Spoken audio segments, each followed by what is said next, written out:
pada surga yang penuh kenikmatan. Itu bagi pendeta. Ente bukan pendeta, saya yang bekas pendeta. Asal pendeta yang bagaimana? Ketika dia masuk Islam, dia konsisten, dia istiqomah, dia berjuang menegakkan agama Allah, dia berjihad di jalan Allah. Berjihad bukan lempar bom. Kalau lempar bom lari di Indonesia ini bukan jihad, jahat. Abdullah yang lempar bom, yang mati Muhammad. Bukan begitu cara jihad. Kalau jihad di Indonesia, katakan kepada orang-orang kafir, kalian tidak masuk Islam, kalian mati masuk neraka. Tuh kalau jihad. Bapak saya bilang begitu, marah dia. Kurang ajar kamu.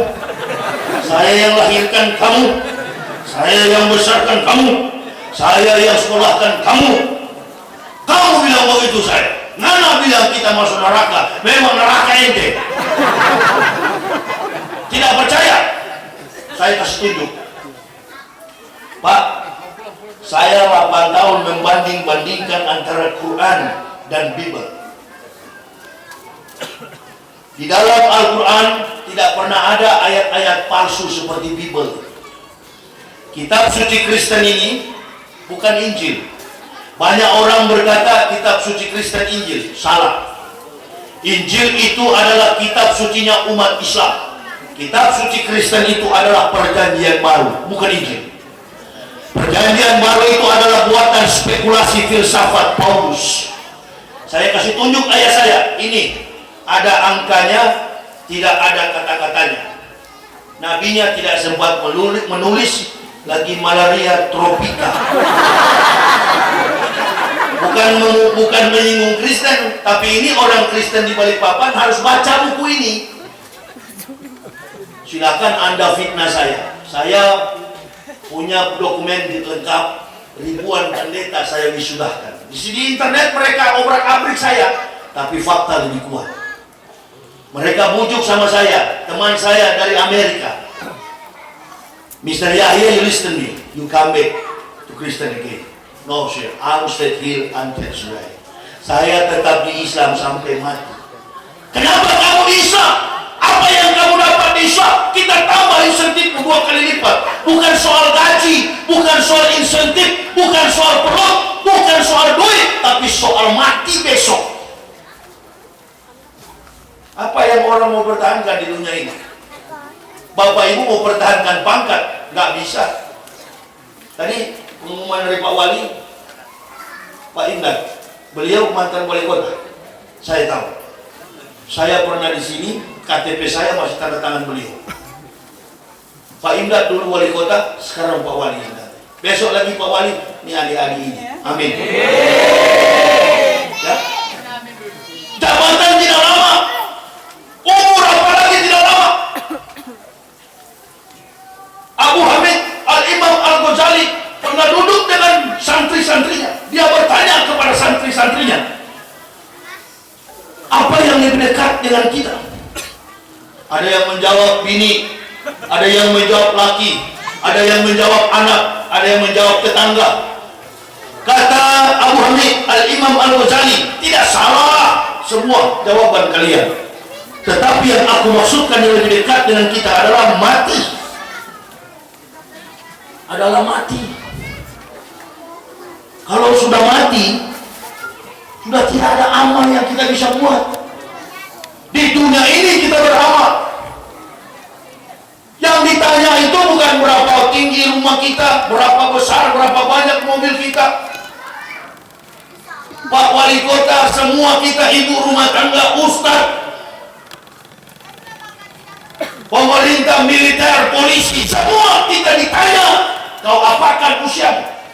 Kau apakan hartamu? Dari mana ente peroleh? Jabatanmu apa menjadi keberkahan bagi umat? Semua di sana. Kalau koruptor kita ini mengaku di depan Akil Mokhtar cuma 1 M, nanti di sana akan ketahuan. Bukan mulut kita, bukan suara kita, tetapi tangan kita, kaki kita, anggota badan kita yang akan jadi saksi. Ini di dalam Islam. Jadi tidak ada juru slamet, cari slamet masing-masing. Sedangkan selamat belum tentu selamat. Kalau saya di Kristen dulu, pokoknya percaya Yesus selamat. Kalau di Islam enggak, tidak goncengan ke surga sana masing-masing. Kalau sudah masuk masjid, masing-masing hubungan dengan Allah. Mau takbir, mau gaya sholat yang biasa begini, ada juga yang begini. Saya pernah sholat, imamnya sudah mau selesai baca Al-Fatihah, si kakek itu masih pemanasan. Allah. Saya pikir dia mau hantam saya dari samping. Rupa-rupanya dia pemanasan. Tidak apa-apa, sama. Sholat itu biasa, doanya sama. Saya masuk Islam, saya tahu orang Islam habis sholat dia berzikir kepada Allah. Fashkuruni askurkum wasyukuru liwala takfuruna. Kata Allah, barang siapa mengingat aku akan mengingatnya, dan janganlah kamu kufur.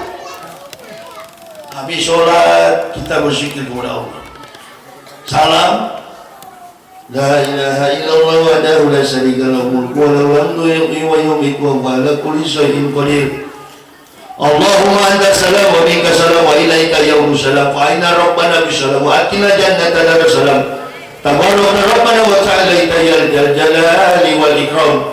Illahi rabbi anta maulana subhanallah wa bihamdika iman abada.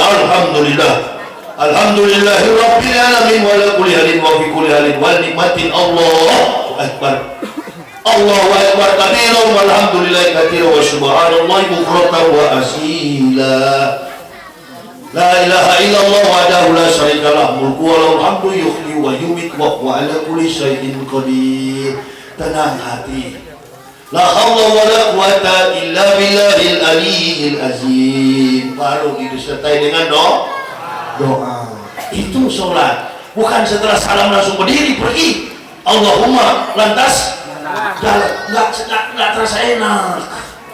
Saya dari kafir masuk Islam, kalau hanya sepotong-sepotong begitu nggak terasa enak. Nabi pernah ditanya sahabat, ya Rasul, mana amalan yang betul? Abdulul amali ahmalun. Amalan yang diutamakan, yang diterima Allah adalah yang berat. Yang berat, bukan yang gampang-gampang. Saya pernah ceramah di Banjarmasin, ada seorang pejabat, dia berdiri, di instansi kepolisian saya ceramah, dia berdiri dan apa dia bilang? Kita bersyukur kepada Nabi Muhammad Subhanahu wa ta'ala. Saya komandan salah. Nabi Muhammad Sallallahu Alaihi Wasallam. Maaf, saya maklum aja karena terlalu banyak tangkap penjahat dan lupa. Jangan dibalik, ini gelar bahaya. Karena apa? Tidak belajar, tidak bisa menolong. Kemampuan kita, kepintaran kita, harta kita tidak menolong kita. Tidak menolong. Saya sudah uji. Saya di Kristen waktu saya rektor, sakit-sakitan, Parkinson seperti penyakit Muhammad Ali pernah saya idap, tidak sembuh-sembuh. Setiap 2 minggu satu tablet mahal, dikirim dari Eropa. Macam-macam obat saya minum, syarat. Ambisi untuk merebut gelar setinggi langit, ambisi untuk dikenal oleh dunia. Setelah saya masuk Islam, kerdil sekali saya. Kecil sekali, tidak ada arti apa-apa, Masya Allah. Makanya saya keliling Indonesia ini, tidak ada event organizer.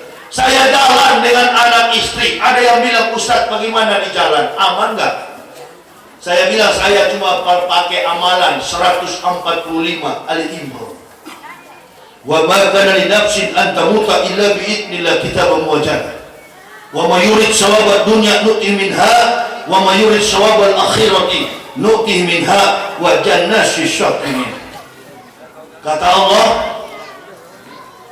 tidak ada yang bernyawa di dunia ini akan mengalami kematian illa biidznillah, kecuali dengan izin Allah. Kita muajjalah, sebagaimana waktu yang telah ditetapkan. Para siapa menghendaki pahala dunia, wa mayurid sawabat dunia, Nu'ti minha, kata Allah, kami berikan. Barang siapa menghendaki pahala akhirati, nu'ti minha, kami berikan. Wa jannati syakiri, dan kami balaskan kepada orang-orang yang bersyukur. Kenapa kita sudah didudukan tinggi? Man afdalun nas, siapakah orang yang paling utama? Coba nonton televisi, bukan sedikit pejabat negara yang di pusat sana antri satu persatu masuk penjara. Kenapa? Sudah di tingkat yang sangat tinggi, tumbal dengan seketika. Ada apa ini? Ini penyakit akhlak, penyakit moral yang harus diingatkan ketika kita memperingati Maulud Nabi besar Muhammad Sallallahu Alaihi Wasallam. Bahkan jenderal ditangkap. Mungkin ustaz-ustaz yang lain tidak pernah terpikirkan itu, tapi Ustaz Yahya itu yang ada di otak saya. 30-40 tahun ke depan, apakah masih ada jenderal orang Islam? Saya pernah di Banjarmasin, Bu, maaf kalau di Balikpapan ini masih 50-50, 50% Islam, 50% Kristen.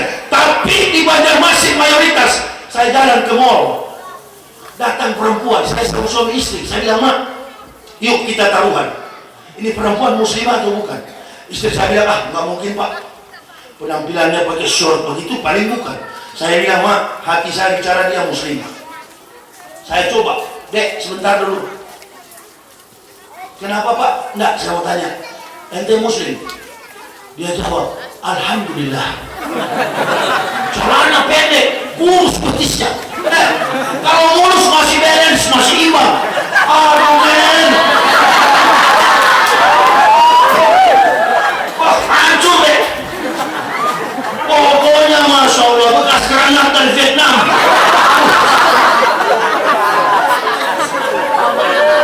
Ini karena mengikuti budaya kehidupan kafir. Orang Islam itu harus berpenampilan Islami. Saya punya istri pertama kali masuk Islam, dia pulang menangis. Kenapa menangis, Pak? Enggak Pak, lewat di rumah sana Ibu Misket bilang, katanya, awas malaikat mau terbang, karena dia pakai jilbab. Memang banyak godaan kalau mendapatkan kebaikan. Banyak sekali tantangan untuk mendapatkan ridha Allah. No pain, no gain. Tidak ada sukses tanpa penderitaan. Saya masuk Islam, biasa terima gaji besar, kemudian tidak terima gaji. Sempat di Jakarta saya jual plastik. Datang setan Matius, Markus, Lukas, Yohanes, fisik.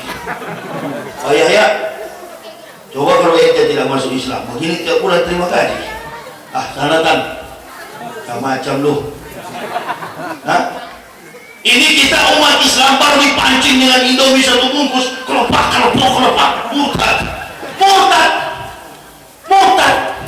Hanya dipancing dengan Indomie satu bungkus, murtad. Dipancing dengan baju bekas, murtad. Dipancing dengan motorcycle Shogun, murtad. Motor Shogun, motorcycle, motor bebek, dikasih motor Honda, murtad. Islam tidak bisa dijual.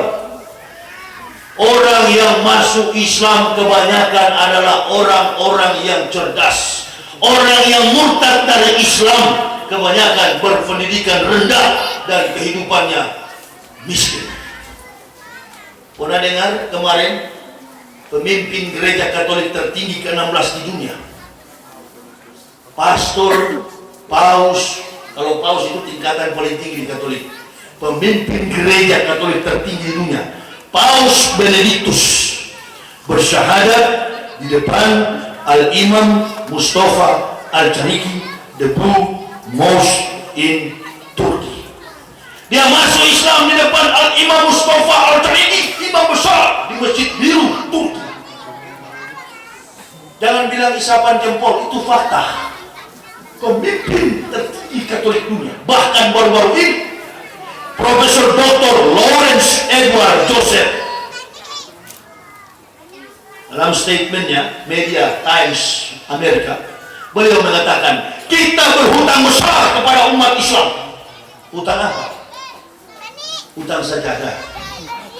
Kita berhutang besar andaikan umat Islam tidak tawaf dan sholat 5 waktu, maka putaran bumi ini akan berhenti. Karena superkonduktor, batu meteor yang melahirkan gelombang elektromagnetik, sehingga terjadilah putaran bumi ini berpusat di Hajar Aswad. Menurut 15 universitas ternama di dunia, Hajar Aswad itu adalah batu meteor yang mengandung kadar logam 23.000 lebih tebal daripada baja yang ada. Di situ pusat konduktor yang melahirkan putaran bumi ini. Dulu Ka'bah itu mau dihancurkan oleh Abraha dan pasukannya dengan menunggangi gajah. Pada saat itu 20 April tahun 571 lahirlah pemimpin besar dunia, manusia mulia sepanjang masa, baginda Nabi Sallallahu Alaihi Wasallam. Bapak-bapak, ibu-ibu, saudara-saudaraku, jangan berpikir saya masuk Islam karena orang Islam yang ajar. Jujur Pak Wali Kota, guru saya sampai hari ini cuma Al-Quran. Kenapa? Karena saya lihat di umat Islam di Indonesia dengan umat Kristen dengan kafir cuma beda-beda tipis. Bahkan ada yang beragama Islam kelakuan kafir, ada yang kafir kelakuan Islam. Tapi yang namanya kafir tetap kafir, batu got, beda dengan batu mukitan. Ini terjadi dalam kehidupan kita. Terjadi. Orang Islam dan orang Kristen sudah tidak ada bedanya, hampir sama. Coba jalan ke jalan raya, nggak bisa kita bedakan mana muslim, mana kafirun. Kenapa? Karena ambisi manusia tidak terkontrol di akhir zaman ini. Jangan pernah kita berpikir bahwa dunia ini, hati-hati, bukan, memang betul dalam penelitian Badan Meteorologi dan Geofisika mengatakan ada 2 kota yang tidak akan tsunami. Apa itu? Manado dan Kalimantan. Tapi ingat baik-baik, men, saya dari Surabaya menyeberang ke Banjarmasin, di luar sungai sana di Banjarmasin, Kapuas, Pak Wali, 100 lebih kapal dari luar negeri antri untuk mengeruk batu bara. Dia tidak mengerti. Di bawah Kalimantan ini hampir kosong. Jangan lengah kita. Jangan lengah. Sekali dia ambruk, astagfirullah ya Allah, lebih parah dari yang lain. Saya bukan peneliti, tapi saya sudah dapat memastikan antri di luar sana. Dia keruk. Tidak tahu. Coba kita lewat ke Depok. Saya sering lewat dari Banjarmasin menuju ke Kaltim. Saya lewat pernah dibawa oleh Habib Jul. Masya Allah, eksavator kecil sekali dibawa, alat berat jadi kecil sekali. Pikir saya menerawang. Cakrawala berpikir saya sudah mengembara kemana-mana. Aduh, kalau jadi sampai dia kosong di bawah, habis penduduk. Tidak pernah berpikir, tidak pernah terpikir. Hanya satu yang bisa menguatkan kita. Apa? Takwa kepada Allah. Ikuti sikap-sikap Nabi. Jangan kita bangga. Oh, Balikpapan kota minyak, solar mahal sekali, men. Kadar solarnya juga tidak baik. Saya isi solar kuning timur, saya punya mobil bisa deteksi. Kadar airnya terlalu banyak, dimainkan oleh tangan-tangan yang tidak bertanggung jawab. Saya punya mobil bisa deteksi, mobil saya solar 5 liter bisa pulang pergi. Kenapa saya bilang dapat ampun dari panitia? Dikasih kurang. Wah, Ustaz punya mobil iri, jangan kasih ampun. Saya tahu, saya periksa ini, Masya Allah, butiran-butiran air, campur air terlalu banyak. Allah, solarnya tidak bagus, padahal kota minyak. Kenapa? Kita jangan bangga umat Islam, jangan tergiur dengan kehidupan dunia sekarang. Tanda-tanda kiamat sudah dekat. Hari, bulan, dan tanggalnya tidak ada makhluk yang tahu. Tapi coba perhatikan dunia ini. Coba perhatikan, siapa mau tahu kalau datang banjir? Kiamat tetap ada. Tapi untuk memastikan, Nabi sendiri pun tidak diberi hak untuk mengetahuinya. Hanya Allah Ta'ala, Rabbul Alamin. Tapi kalau kita lengah, ayo, Manado itu, Sinabung sana, sudah perhatikan, sudah nggak pernah berhenti. Alam ini sudah tanda-tanda. Saya kemarin dulu, demi Allah Subhanahu wa Ta'ala, saya berani bersumpah. Saya di Samarinda, saya bawa mobil, tiba-tiba ada tanah yang mengejar saya, seperti ada makhluk dari bawah akan keluar. Bangunkan istri saya, Ma, jangan-jangan dunia ini akan berakhir. Nah, mungkin kita tidak percaya, omong kosong semua. Lihat tanda-tanda alam ini. Kata Nabi, apabila nanti matahari sudah terbit di barat, ada seekor ular yang kepalanya sampai matahari barat ke timur, timur ke barat. Allahu Akbar, tanda-tanda kiamat. Kebobrokan, kejahatan manusia merajalela di mana-mana. Bahkan orang beriman sudah tidak hidup rukun. Tadi saya sempat kutip pernyataan Pak Wali. Kita jaga kerukunan antar sesama manusia, terutama seiman. Jaga. Saya bilang sama saudara-saudara saya di Manado, cepat masuk Islam sebelum terlambat kalian wafat. Masuk Islam. Islam itu adalah kehidupan. Tidak ada yang bisa menjamin kalau sudah mati kita kecuali amal. Khalaqal mauta wal hayata liyabluwakum ayyukum ahsanu amalan. Amal kita yang menyelamatkan. Kembali masuk biar ayah kandung saya ikut masuk Islam. Amin, amin ya robbal alamin. Nah, kita yang sudah muslim, awas, hati-hati. Awas, jangan pernah tinggalkan ibadah kepada Allah Ta'ala. Ikuti teladan Nabi, dekati guru-guru. Kiamat datang subuh, umat Islam ada di masjid. Kiamat datang siang, umat Islam sholat zuhur. Kita umat Islam tidak takut dengan datangnya kiamat, karena kita sholat 5 waktu. Inilah peranan sholat, inilah fungsi Nabi datang ke dunia untuk memberikan teladan kepada kita. Beruntung kita mendapatkan Islam. Saya pribadi kokoh, teguh. Saya katakan, langit tempat kami bergantung runtuh, bumi tempat kami berpijak lenyap. Sekali kami bersyahadat, sampai mati kami tetap Islam. Amin ya Rabbal alamin. Alhamdulillah, harta saya tidak kurang, keilmuan saya tidak kurang.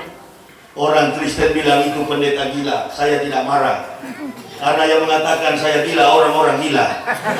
Kalau kita marah, kita turut sama-sama jadi gila. Waktu saya pendeta, anak saya tanya, Pak, mana Tuhan? Itu di dinding sana. Saya tanya orang Islam di Bandung, waktu saya sudah masuk Islam. Saya, hadir, di mana Allah? Di mana Tuhan? Dia tunjuk ke atas. Padahal gila. Saya tanya mana Allah? Dia tunjuk ke atas. Saya waktu pendeta, di mana Tuhan? Itu di dinding. Kira-kira siapa yang gila? Yang tunjuk ke atas atau ke dinding? Sama-sama gila. Tapi yang lebih gila tunjuk ke dinding. Jadi saya masuk Islam bukan gila, baru sembuh dari. Tidak usah terpancing, biarkan mereka, karena mereka tidak tahu apa yang mereka berbuat. Kalau dulu saya pendeta, mana mau saya pakai sarung begini. Tapi sekarang saya kemana-mana dengan sarung, ceramah pakai sarung. Tidak malu saya. Kalau ente pakai sarung gajah terbang, anak gajah duduk. Tidak ditanya di surga sana, waktu di dunia, kalau ke masjid pakai gajah duduk atau gajah sarung. Enggak. Orang Islam itu yang penting bajunya bersih, dibubuhi parfum, karena kalau kita sholat harus berdekatan. Karena kalau tidak bersih, tidak bau parfum, yang di sebelah mampus, bau ketiak. Begitu takbir Allahu Akbar, di sebelah sudah pingsan. Maka perlu kerja. Orang Islam di samping beribadah harus kerja. Imali dunia kakana kata Yesus abadan wa maliki rotika karena kata mutukodan. Kalau Rasulullah sallallahu alaihi wasallam, jangan cuma di masjid terus, harus kerja. Nabi pernah menangis mencium tangan seorang muslim, bukan sahabat, bukan tangan Umar, bukan Abu Bakar, tangan seorang jamaah yang kasar. Nabi menangis dan Nabi angkat dia. Para sahabat, lihat baik-baik kalian, ini nih orang Islam yang asli, tangannya kasar. Jadi kalau ada di antara kita tangan kasar lalu diam-diam di rumah cuma angkat kaki, berarti kurir narkoba. Bahaya itu Sapo. Kalau dia tangannya halus lalu tidak ada pekerjaan, hati-hati memang iya. Kau bayang ya? Nah ini hati-hati. Kalau tangan lembut lalu tidak kerja, duduk di rumah, suruh istri ke Arab, suruh istri ke Singapura, suruh istri ke Hongkong. Sudah kamu ke Hongkong, saya jaga anak. Masya Allah, siksa sampai di sana, dianiaya. Bukan perintah Islam itu. Laki-laki kerja. Anak-anak muda sekolah pintar-pintar. Setelah dengar tabligh akbar pegang buku. Pak Wali, saya punya anak perempuan Siti Sarah kemarin ikut Olimpiade Singapura dan Malaysia. Jarang saya wasi Pak, saya cuma berdoa. Saya pegang kalimat Allah, ku anfusakum wa ahlikum nar.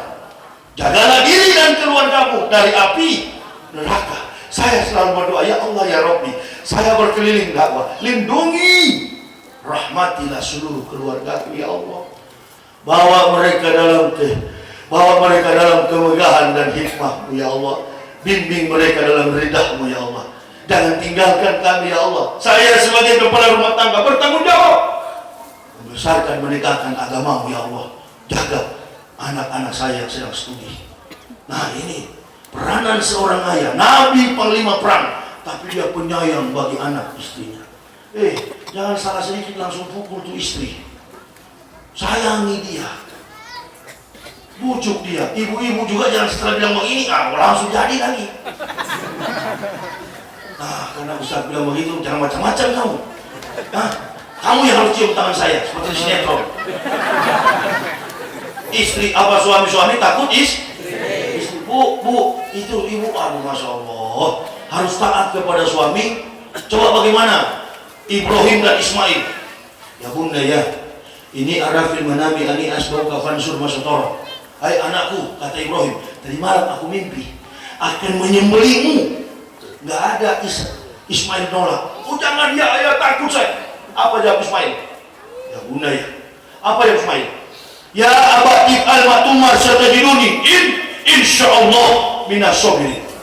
Lakukanlah ayahku, insyaallah kau dapatiku sebagai orang-orang yang sabar. Kunci dalam kehidupan rumah tangga itu, ya ayyuhalladzina amanu ista'inu bis-sabri was-sholati innallaha ma'as-sabrin. Sabar, ngambil keputusan sabar, membuat sesuatu pun harus sabar. Bini sabar menghadapi suami, suami sabar menghadapi bini, anak-anak harus tunduk sebagaimana Ismail tunduk kepada orang tuanya. Maka keluarga ini menjadi keluarga sakinah mawaddah warahmah. Ini kira-kira yang bisa saya sampaikan. Pak Wali, saya mau pulang ke Samarinda lagi, masih ada jadwal besok pagi SMA 4 Samarinda. Jadwal saya masih ada 9 di Samarinda, belum lagi sampai ke Aceh tanggal 12 Februari. Apa sempat? Insya Allah sempat. Jadi tanggal 28 saya pulang back home, kembali lagi pulang ke Jakarta. Dari Jakarta di Kudus masih ada jadwal, di Kudus tanggal 5 Februari. Dari Kudus istirahat 1 hari di rumah, langsung berangkat menuju Aceh, Nanggro, Aceh Darussalam dalam rangka Maulud. Saya bilang sama orang Aceh, ganti saya, karena kalau Februari sudah lewat, Rojab sudah lewat, ini isu apa ini? Apa itu? Rabiul Awal. Oh, nggak ada Ustaz, Tengku harus datang. Ganti penceramah lain. Enggak. Ustaz bagus, murah meriah. Bukan bagus ceramahnya. Ini katanya hemat, fulus. Kalau sudah ceramah 2 jam begini, nggak ada cerita hemat. Kali 2 itu pasang sendiri. Insya Allah Bapak Ibu, saudara-saudaraku, saya berdakwah tidak pernah